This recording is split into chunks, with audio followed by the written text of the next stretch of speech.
ನಿಂತಿದ್ದ ಕಾರಿಗೆ ಡಿಕ್ಕಿಯಾಗಿ ಕಾರು ಪಲ್ಟಿಯಾಗಿರುವಂಥ ಘಟನೆಯೊಂದು ನಡೆದಿದೆ. ಇದೆಲ್ಲಿ ನಡೆದಿದೆ? ಚಿಕ್ಕಮಗಳೂರು ನಗರದ ಐಜಿ ರಸ್ತೆಯಲ್ಲಿ ಆಗಿರೋದು. ನಿಂತಿದ್ದ ಕಾರಿಗೆ ಈ ಕಾರು ಹೋಗಿ ಡಿಕ್ಕಿ ಹೊಡೆದಿದೆ. ಕಾರು ಚಾಲಕನ ನಿಯಂತ್ರಣ ತಪ್ಪಿ ನಿಂತಿದ್ದ ಕಾರಿಗೆ ಹೋಗಿ ಡಿಕ್ಕಿ ಹೊಡೆಯುತ್ತೆ.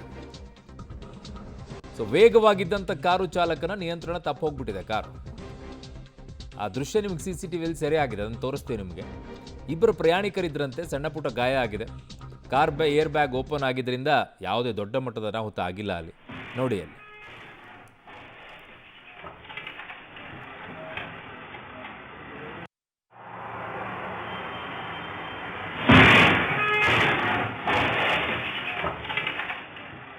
ಕಾರ್ ನೋಡ್ಕೊಂಡು ಹೊಡಿತಾ ಇದ್ನ ಅಥವಾ ಎಲ್ಲಿ ಕಣ್ಣೆಲ್ಲ ನೆತ್ತಿ ಮೇಲೆ ಇಟ್ಕೊಂಡು ಓಡಿಸ್ತಾ ಇದ್ನ?